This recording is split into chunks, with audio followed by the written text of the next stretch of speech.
En aquel tiempo se le acercó a Jesús un leproso para suplicarle de rodillas: «Si tú quieres, puedes curarme».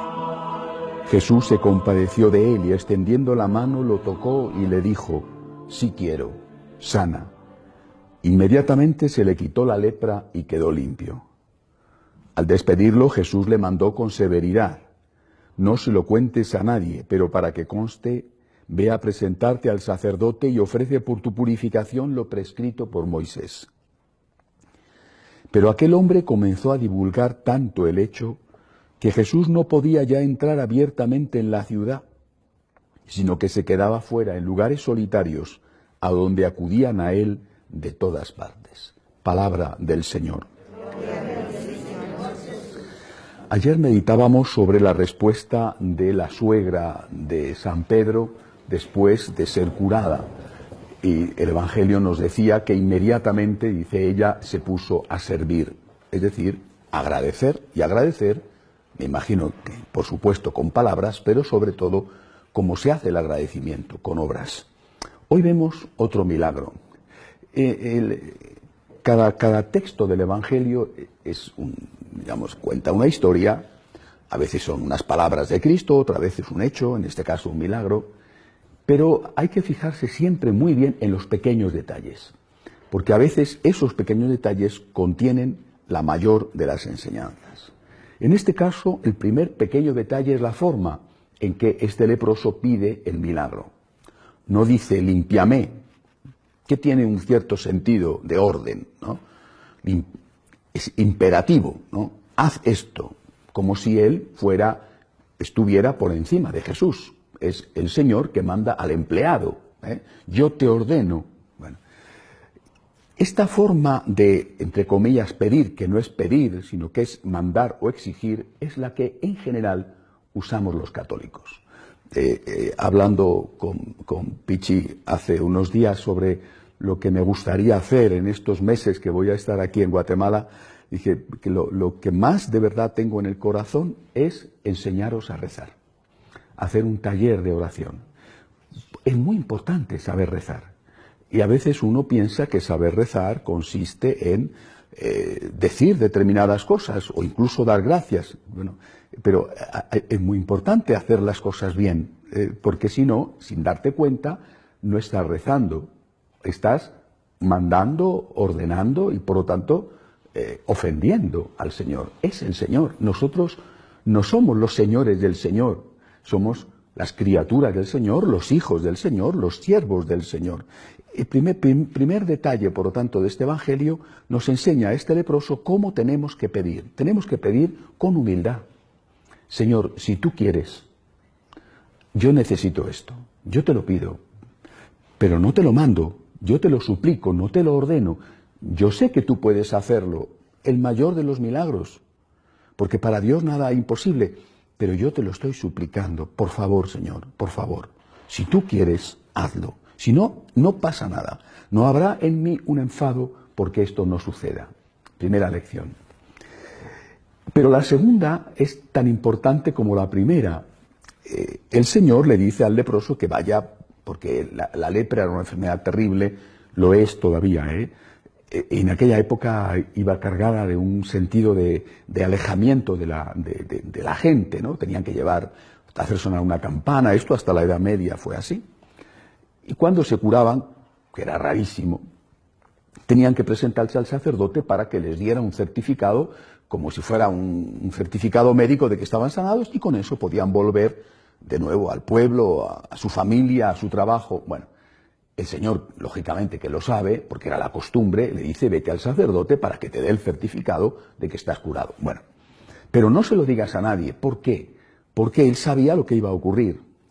Jesús tiene un problema desde el principio. Desde el principio. No conocemos muchas cosas, no conocemos casi nada de los 30 años de lo que llamamos la vida oculta, pero no cabe duda de que allí hubo milagros. Y digo que no me cabe ninguna duda porque la Virgen María no le hubiera pedido en Caná el milagro de transformar el agua en vino si no supiera que podía hacerlo. Y probablemente si no le hubiera visto antes hacer muchas cosas, en la familiaridad de la casa o en la calle, pero sin que se dieran cuenta. El problema se presenta cuando esa capacidad de hacer milagros empieza a hacerse pública. Caná fue el primer milagro. No fue el único, fue simplemente el primero y ahí fue creciendo. A partir de ese momento Jesús tiene un problema. La gente ya no le sigue por el mensaje, le sigue por el milagro. Dame pan y dime tonto. Es decir, concédeme lo que te pido y lo que tú estás predicando me da lo mismo. A mí lo que me importa es que me cures el cáncer, que se me quite el reuma, que me encuentres un buen trabajo, que lo demás no me importa. Somos así los seres humanos. Es decir, esto seguramente es una de esas consecuencias, de esas heridas que nos ha dejado el pecado original. Y esto a Jesús le va provocando cada vez más una profunda decepción, hasta el punto de que llega a la cima de la crisis, cuando el Señor, después de la multiplicación de los panes y los peces, que se produce un acontecimiento que es que le buscan para hacerle rey, él se esconde y se enfrenta con ellos más tarde y le dice: os aseguro que me buscáis porque habéis comido pan hasta saciaros. Y a partir de ese momento, con muy pocas excepciones, ya no hace más milagros. No, yo he venido aquí a presentar un mensaje y no a quitaros el hambre. O sea, no he venido a poner una panadería gratuita o un hospital milagroso. He venido aquí a enseñaros, porque no solo de pan vive el hombre, es decir, enseñaros cuál es el camino de la santidad en la tierra y el camino para la vida eterna en el cielo. Si eso nos interesa, si eso no os importa, a ti te importa que te curen el reuma y yo quiero curarte el alma, porque mañana te habrás curado el reuma, pero tendrás otra enfermedad de otro tipo.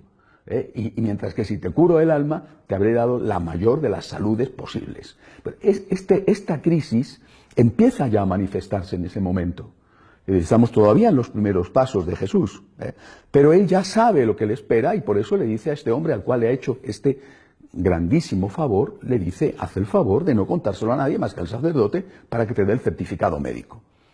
Y él no le hace caso. Es muy comprensible, o sea, supongo que por manifestar su satisfacción, su alegría, estoy curado, se lo voy a contar a todo el mundo. Incluso es posible que lo hiciera hasta, pienso que a lo mejor hasta por amor a Jesús, que la gente sepa lo bueno que es este hombre, lo poderoso que es. O sea, los motivos de este ex leproso para desobedecer a Cristo no los sabemos, pero no necesariamente tenían que ser malos motivos. Pero desobedeció a Jesús. ¿Cuál es la enseñanza de esto? Que tenemos que tener mucho cuidado en hacer la voluntad de Dios y no aquello que no es voluntad de Dios.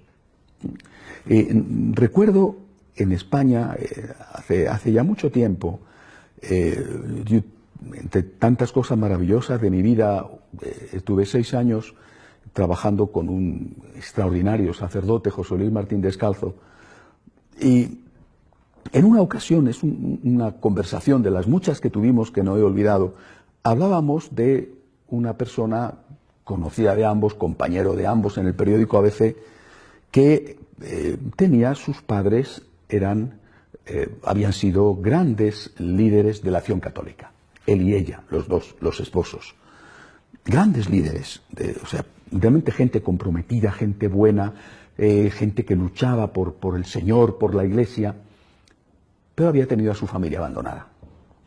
Y todos sus hijos no practicaban ninguno. Y él, este sacerdote, yo le conocí en la última etapa de su vida, con lo cual estaba muy enfermo, reunía eso que solo se adquiere al final, ¿no? Bueno, que no todos adquieren, ¿verdad? Pero que muchos sí, la sabiduría. Y este hombre no era excesivamente mayor, murió con 60 años, pero muy enfermo, me decía: hay que hacer la voluntad de Dios que Dios quiere, no la voluntad de Dios que tú quieres. Es decir, ¿de qué le ha servido a esta familia hacer este gran trabajo apostólico tal si ha tenido desatendidos a los suyos? Si los suyos han estado criados por empleados, si sus hijos les han visto entre congreso y congreso, entre meeting y meeting, entre charla y charla, tú no puedes dedicarte al Señor y desatender tu casa. O sea, habrá que buscar un equilibrio, ¿verdad? Porque tienes los tuyos. Este es un ejemplo nada más, pero es un ejemplo que nos vale a todos. Tienes que hacer la voluntad de Dios. Y la voluntad de Dios Esa es una lección que no deben de olvidar nunca. La Iglesia católica es la Iglesia del equilibrio. No es la Iglesia de la medianía, que es distinto. Eso que decían los latinos, in medio is virtus, en medio está la virtud. No, pero es la Iglesia del equilibrio, de la madurez. Es la Iglesia del I. El I, la conjunción copulativa I, es la que marca y caracteriza a la Iglesia católica. Es ora et y labora. Reza y trabaja. No, reza o trabaja. Reza y trabaja. Fuera de casa y dentro de casa. Trabajo apostólico y trabajo para ganarte el pan. Es decir, equilibrio, equilibrio. Este tiene que ser siempre el punto que nosotros nos encontramos. Y a veces eso significará que, pues, que tienes tu mamá anciana, tendrás que atenderla.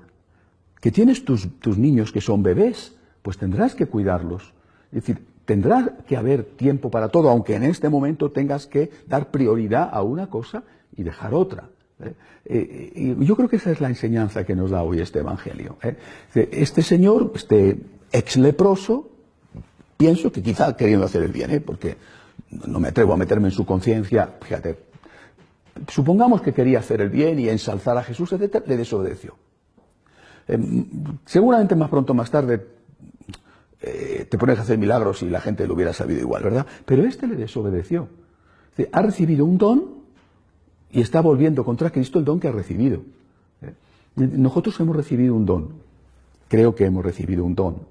Aunque somos pecadores, hemos recibido un don. El don de estar enamorados de Jesús. Esto es un don. Nuestra vida tiene que ser para el Señor, haciendo en cada momento su divina voluntad. Tienes que estar rezando, reza. Tienes que estar trabajando, trabaja. Tienes que dedicar unas horas, en función de tus posibilidades, al servicio apostólico, dedícalo. Pero también tendrás que encontrar tiempo para el descanso, tiempo para la oración, tiempo para... A cada uno el equilibrio nos va a compensar. Es decir, el que tiende mucho a rezar tendrá también que trabajar. Y el que tiende mucho a trabajar tendrá también que rezar.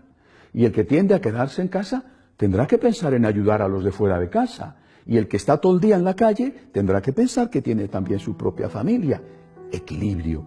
Y en todo hacer siempre aquello que Dios nos pide. De pie, por favor.